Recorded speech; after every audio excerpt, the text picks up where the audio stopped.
ሰላምዬ ለጋሽ ግርማ ሰራችለት። መጠጥ ውስጥ የሚያናዝዝ የሚያስወራ የሚያስለፈልፍ መድኃኒት ሰጥታው እንግዲህ ሁሉም ነገር ወንጀሉን እንድናዘዝ አስደርገዋለች።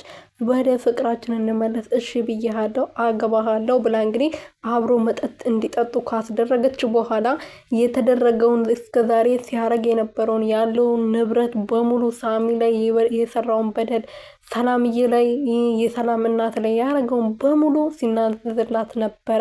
ሰላም ቤተሰብ እንዴት ናችሁልኝ? እኔ ያለው ፈጣሪ የተመሰገነው በያላችሁበት ሰላማችሁ ብዝት ትረፍረፍ ይበልልኝ። ለዚህ ቤት አዲስ የሆናችሁ ሰብስክራይብ፣ ሼር፣ ላይክ እያረጋችሁ ቤተሰብ እንድትሆኑ በትህትና እየጠየኩኝ አሴት ክፍል 25 ይዤላችሁ መጥቻለሁ።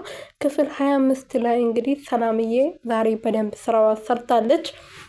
አቶ ግርማ እንግዲህ ያው ከሰላም ጋር በጣም መሆን ይፈልጋል፣ መኖር ይፈልጋል፣ ሊያገባት ይፈልጋል። ይሄ የተረገመ እርኩስ የሆነ ሰውዬ ማለት ነው። እና ሰላም እንግዲህ እሱን ልትበቀል የእናቷን የንብረቷን የቤቷን ያጣችበት ህይወቷን ያጣችበት የተደፈረችበትን ብዙ ነገሮቿን ልትበቀል ነው እዛ ቤት እየገባችው እንጂ ከሱ ጋር አሸሼ ገዳሜ ወይም ደግሞ የእሱ ሚስት ለመሆን አይደለም የገባችው። እና እሱ ደግሞ ላግባሽ አቀናብሬ ላኖርሽ የአማርኛ ችግር ትላላችሁ ማለት ነው። እና ብሏት ነበረ። እሷ ደግሞ ያው ነገሮችን እስከምታስተካክል ፋይሉን ማንም የማያገኝበት ቦታ ነው ያስቀመጠውና እሱ እንግዲህ ዛሬ ሲያወራ ነበረ ፋይሉ ያለበትን እንዴት እናትየውን እንደዛ እንዳረገ ሳሚ ያሳደገችው እናቱ እንዳልሆነች አሳዳጊው እንደነበረች ሳሚ ግን እስከዛሬ ድረስ እውነተኛ እናቷ እንደሆነችና አቶ ግርማ ደግሞ አሳዳጊ አባቱ እንደሆነ ወይም ደግሞ የእንጀራ አባቱ እንደሆነ ነው የሚያውቀው እስከዛሬ ድረስ ማለት ነው።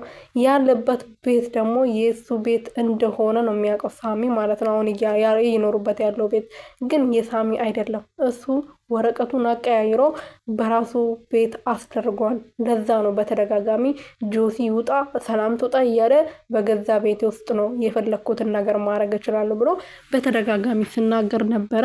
እሱ ለካ ይሄን ተማምኖ ነው ቤቱ የሱ ስለሆነ እንደፈለኩ ማድረግ እችላለሁ ብሎ ስላሰበ ነው። ሳሚ ደግሞ ይሄ ምንም የሚያውቀው ታሪክ የለም ቤቱ የኔ ነው ብሎ ነው ያለው እስካሁን ድረስ ማለት ነውና ዛሬ እንግዲህ ለሰላምዬ ሁሉም ነገር ዘርግፎ ነግሯታል።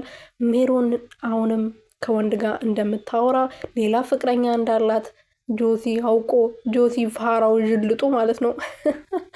ወይኔ እናቴ እየተከታተላት ነበረ። ሜሮንዬ ደግሞ ታውቃላችሁ ብልጠቷ ምናምን ይመቸኛል ማለት ነውና ነቅታበት ነበረ። እሱ እየተከታተላት እንደነበረ ተሸፋፍና ከጀርባ ሆነ እሱ ከፊት ለፊት ሲከታተላት ከኋላ መጣ ጃስ ብላ ስታስደነግጠው ነበረ። ሜሮን በነገራችን ላይ ትመቸኛለች።